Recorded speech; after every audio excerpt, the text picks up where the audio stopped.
Well, hello, folks. Okay, so I knew that I kept forgetting to do something, and what I kept forgetting to do was record this video. So, this is a blast from the past from section 2.3. So, we're going to be looking at some problems because you got the what's my number problem, how much money did they invest problem, how much of a solution do we need problem. And those can be kind of confusing to decipher and set up. So let's go through and let's look at a few of them and let's see how you go about setting them up. And hopefully, this video will help most, if not all of you. So let's look at this, would be number 21. So number 21 says that you got a number, and if you take twice that number and you add 6 to it, then it's going to equal 56. So what we're going to do here, we're just going to start out with doing something called declaring our variable. So we're just going to let x equal the number. So x is equal to the number. How about that? X is the number. So it says that we take twice the number. So twice the number is just 2x, and we increase it, meaning we add, by 6, and that sum should equal 52. So now we've got our math statement set up. So now we just need to solve for x. So what we can do is we can, first of all, subtract 6 from each side. And if we do that, then we end up with 2x equals 46. And we divide both sides by 2. And we find that x is equal to a whopping 23. So our number is 23. So that's the number that they were looking for, okay?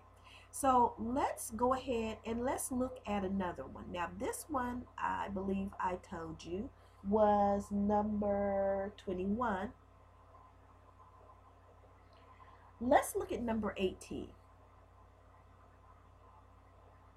on the same page. So number 18 on the same page, which is page 96, says that you've got 4 consecutive odd integers that have a sum of 56. So they want to know what the integers are.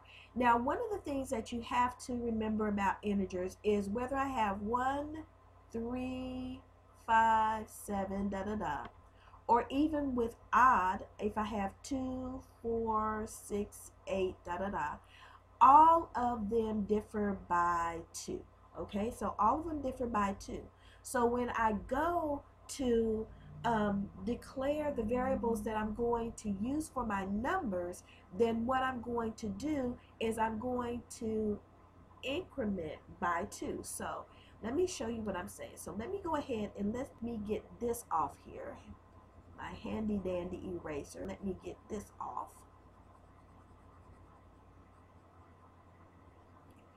And let's look at the problem. So first of all, my first number, we've got 4 consecutive odd numbers, I do believe. Yes. So my first number is just going to be x.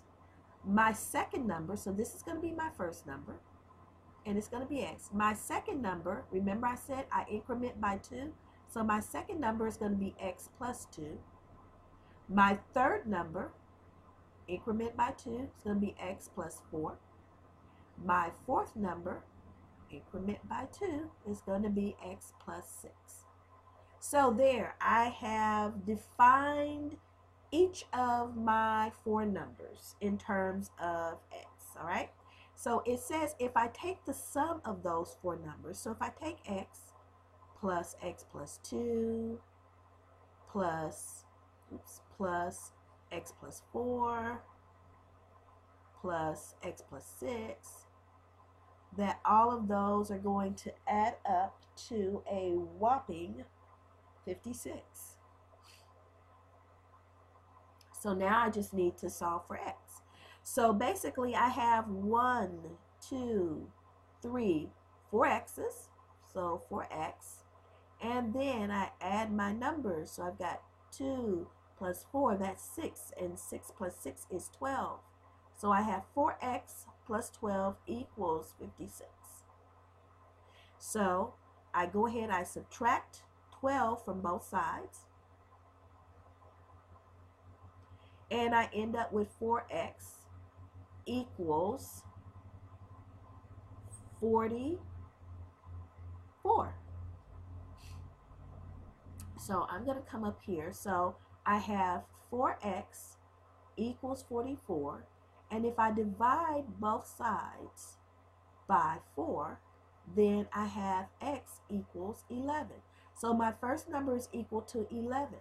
My second number is equal to 11 plus 2, and that is 13. My third number is equal to 11 plus 4, and that is going to give me what? 15. And my fourth number is going to be 11 plus 6, and that's going to give me what? 17. So my four numbers are 11, 13, 15, and 17. And if you think about it, they are all consecutive odd numbers, because if you start counting by odd numbers, 1, 3, 5, 7, 9, 11, 13, 15, 17. So that's how we solve those types of problems, okay? So let's go ahead and let's move on to a different type of a problem. Let's go ahead, let me find my little movie thing here, and let's move across to, it's slow moving, I know, but I lost my bar. Let's move over to our friend Narcissistic Ned. So this is Narcissistic Ned. We're just going to inch this up a little bit. Narcissistic Ned really loves himself. So basically, he's tired of just seeing part of his face in this looking glass. So he's thinking about buying a bigger looking glass. So if the perimeter of a rectangular piece of glass is 26 inches, so let's draw a rectangular, or my version of a rectangular piece of glass. And of course, if you take the perimeter is nothing but the sum of the lengths of all the sides.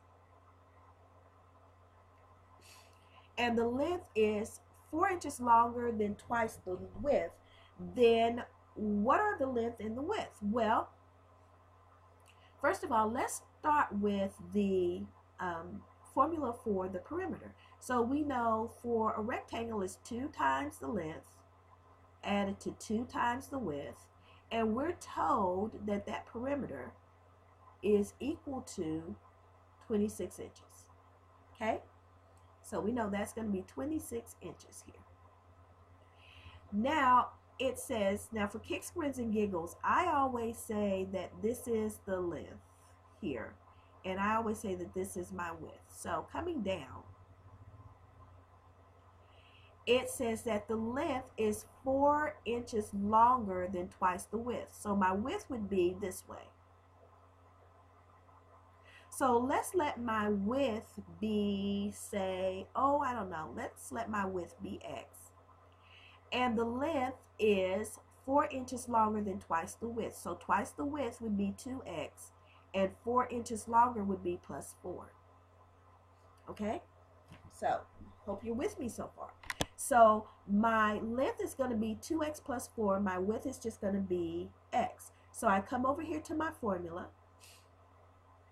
And one of the things that I want you to notice about the perimeter formula is if I have 2L plus 2W, and that's equal to a nice even number, excuse me, then what I can always do is I can always go through and divide each one by 2.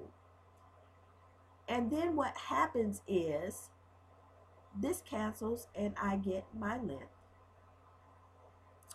And this cancels and I get my width. And 2 to 26 goes 13 times. So let's use that formula, because that would be a little bit cleaner than going back, plugging in, and doing all the multiplication. So we know that my length here is 2x plus 4. 2x plus 4. And we know that my width here is just x, so that's plus x. And we know that that equals 13. Okay?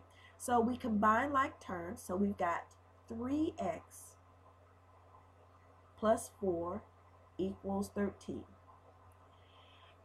And we can go ahead and we can subtract 4 from both sides. And if we do that, what do we get? Well, we get 3x equals what? 9. And if we divide both sides by 3, then we get, and I'm going to come up here, we get x is equal to 3. So I know that my width is equal to 3 inches.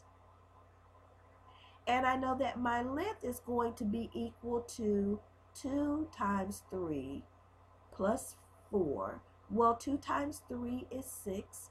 6 plus 4 is 10 inches. So we know that our length, L, is going to be 10 inches. And my width, W, is going to be 3 inches. Okay? So let's go ahead and let's keep going and let's look at another one. So I'm going to grab this and drag it back over here to where we were. Whoops, went too far. And then I'm going to go ahead and I'm going to drag it down to our next problem.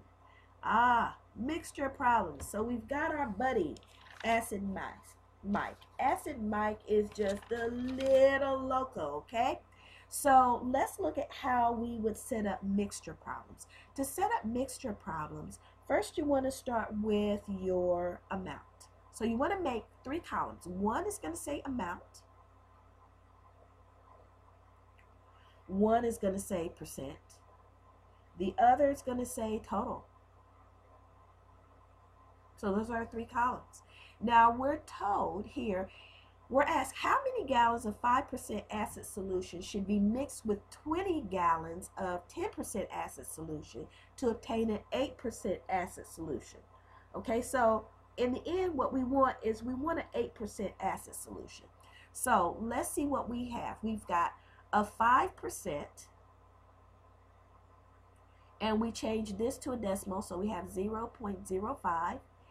And do we know how many gallons of that we have? No, we don't. So we're just going to put X here. And then we know that we've got a 10% solution. And we change that to a decimal, and that is 0, which is 0.10. But we can always just put 0.1. And do we know how much of that we have? Well, yeah, we do. We've got 20 gallons. Okay? Now, here's the key. Your amount times your percent is going to equal your total. So your amount times your percent here, your X times 0.05, is going to equal your 0.05x. Your 20 times your 10% is going to be, well, if we calculate 0.1 times 20, we're going to get 2. All right?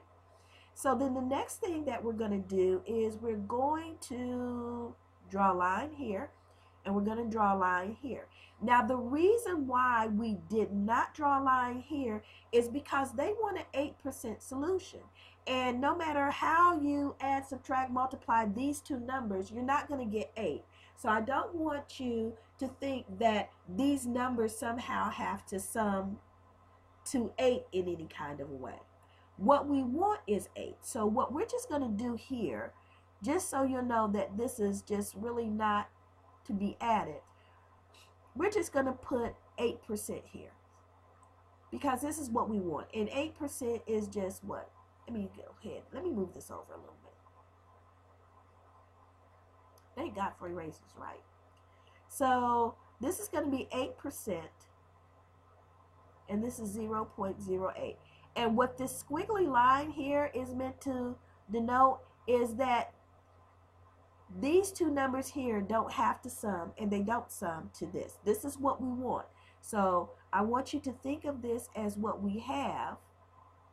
So this is what we have. And this is what we want. What we want. Okay, so here what I'm going to do is I'm just going to add. So I've got X plus 20. And this quantity times our 8%. should equal, if I add here, I get 2 plus 0.05x. All right, so that's the equation that we want to solve, and it's going to look like this. Let me move this down a little bit. So we rewrite this as 0.08 times x plus 20, because when we mix these two together, we're taking 20 gallons and we're adding some amount of another solution, and what we want is we want it to be 8% acid. So if we multiply this 0.8 times this sum here of the mixtures, then what that's going to give us is the amount of acid, and the amount of acid is 2 plus 0.05x. So let's go ahead and let's work that out. So if I go ahead and distribute here, then I've got 0.08x, and if I go ahead and I distribute here, then what I have is I have 0.08 times 20, well that's just plus 1.6 equals 2 plus 0.05. So now, oops, I forgot the x, 0.5x. So now what we want to do is we want to get all of our x's on one side, and we want to get all of our numbers on the other side. So what I'm going to do here is I'm going to grab me another color, and I'm going to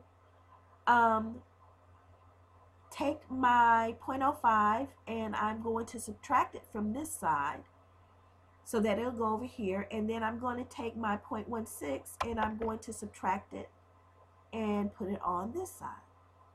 So let me move it down just a tad wee bit more so we'll have more room to work with.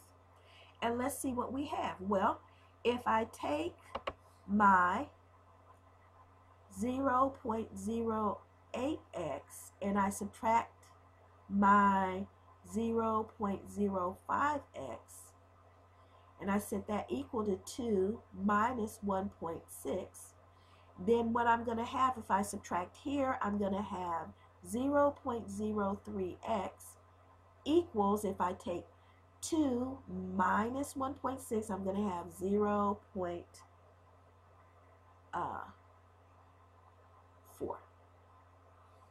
Okay, everybody with me? Hope you are. So let's go ahead and let's divide both sides by 0.03 and 0.03. And if I do that, I'm going to come up here. These cancel, so now I get x equals 0.4 divided by 0.03.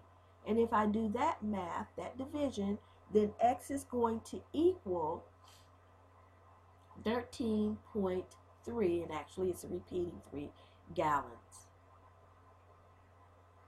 So what we actually need is 13 1/3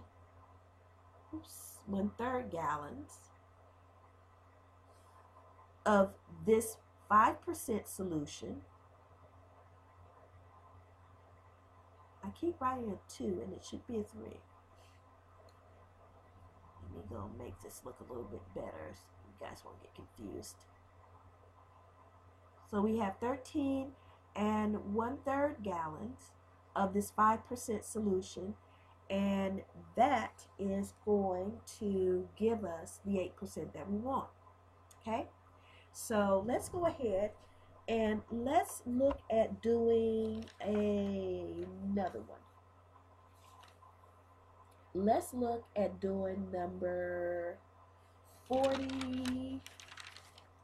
Let's look at doing number 46. So I'm going to, let's see if I can move this down a little. Whoops, I'm at the end of my board, so let me move this. Let's see if I got some room to move it over. If not, then we might have to erase some things, but that's okay. Come back up here and let me grab my bar and move it over. Bear with me, bear with me. Don't want to get over to the other problem? Not yet. So what we have for number 46, we've got alcohol now. We went from acid to alcohol. So they want to know how many liters of a 10% alcohol solution should be mixed with 12 liters of a 20% alcohol solution to obtain a 14% alcohol solution. So we set it up the same way. So this is number 46. We set it up the same way. So we have our column. So we've got our amount, our percent. And remember, if we multiply those, that's going to equal our total. And the total is the total is actually going to be the total is actually going to be the amount of alcohol. So in this particular one, we don't know. We know we've got a 10% solution, but we don't know how much of it we're going to need. And we know we've got a 20% solution, and we know that we've got 12 liters of that. Okay? And if I take 10% times x, remember you convert these to a decimal, so this becomes 0.1. So this becomes 0.1x. And if I take 20% of 12, this is 0.2. 20% of 12 is going to give me 2.4. And so if I sum this is going to be x plus 12. And remember, what I want to end up with is a 14% solution. So 14%. And this little squiggly line here is just my way of saying that we don't have to do any math with these. This is what we have here. And this is what we want here.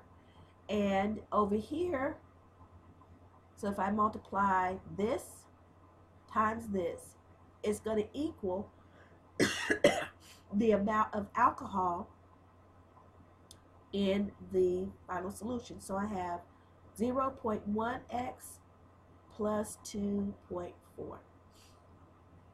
So I end up with 0.14, let's say 0.14, times x plus 12 equals 0.1x plus 2.4. Okay, so let's distribute here. So if I distribute there, I get 0.14x. And if I distribute here, I get, let's see, what does that equal? I get 1.68, I do believe it is. 1.68 equals 0.1x plus 2.4. Now I'm going to get some of this other writing off here so that you guys aren't confused by anything. So I'm just going to go ahead and do that. So I'm going to erase this.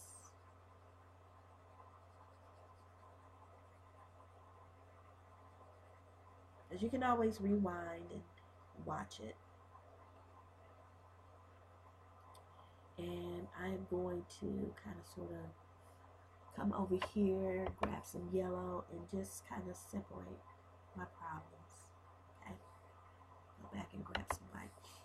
So I need to get all of my variables on one side, right? And I need to get all of my regular numbers on the other.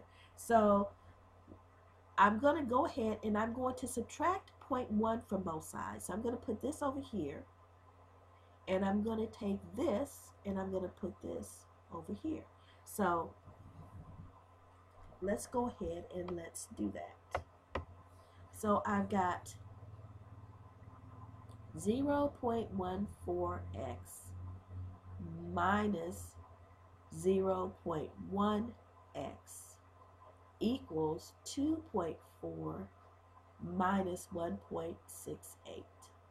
Okay, so here when I go ahead and do my subtraction, I get 0.04x equals equals, when I go ahead and do the subtraction on this side, I get 0.72.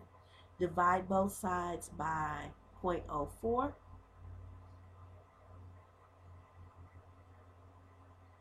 And I end up with X equaling 18 liters.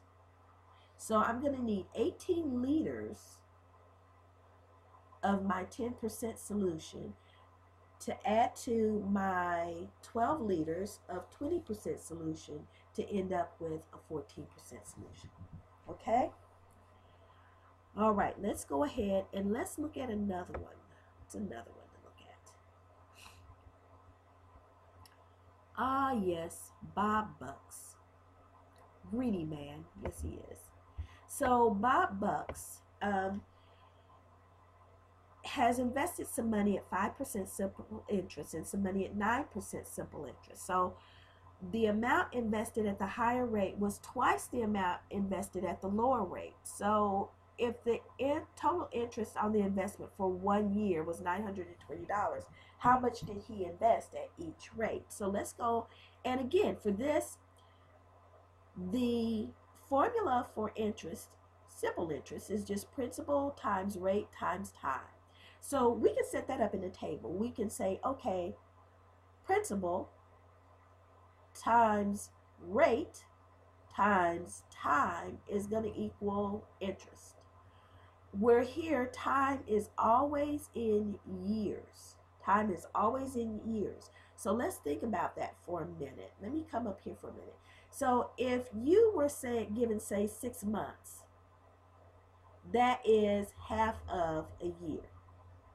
If you were given 3 months, then that is what? 3 over 12. That is 1/4 of a year. So even if you're given in months, you've got to convert the months to years or to a fraction of a year. So you just take, like if they say 6 months or 3 months or even 8 months.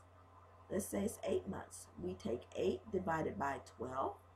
And that is going to give us, let me see, 2/3 of a year. Okay? So we convert the months to fractional years. But time is always given in years. Rate, well, that's just our percent. And our principal is just the amount of money we're investing. So here it says he invested some money at 5%. Well, we're going to change our 5% to a decimal. So we got 0.05.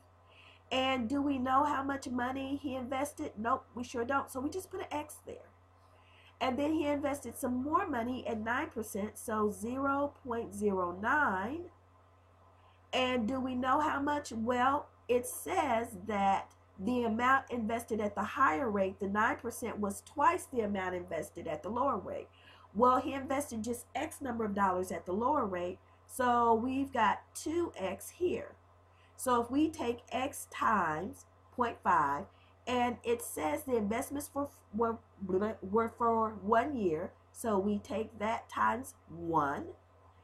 And our interest on our lower investment is X times 0.05 times 1. Well, that is just 0.05X. And here we have 2X times 0.9, again, times 1 because it's for 1 year. Time's always in years. And we get a whopping, see if I can find it here because I worked it out.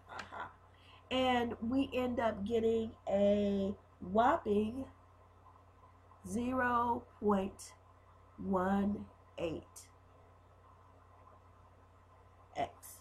Okay? And we know that if we add these two interests together, then it's going to sum to $920 because it says if the total interest rate on the investment after 1 year, it tells us it was $920. So what we need to do is we need to solve this here to find out how much they invested. So let's go ahead and let's do that.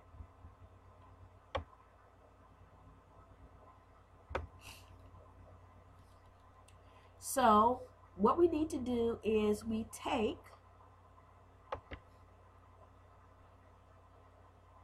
0.05x plus 0.18x equals $920. Okay, so I hope you're with me so far. Now, if I add these two like terms, I get 0.23x equals $920. Divide both sides by 0.23. 0.23. This cancels, so I get x equals, and if I go ahead, oops, I put 2, 2, didn't I? That should be 2, 3. And if I go ahead and I do this, I end up with $4,000. So at the lower rate, he invests $4,000 and at a 5% interest, and at the higher, he invested 2 times x. Well, x is 4,000, so he invested $8,000 at the 9% or higher interest rate. Okay, so I hope that this has helped most of you, and until then, I will talk to you, all of you, soon.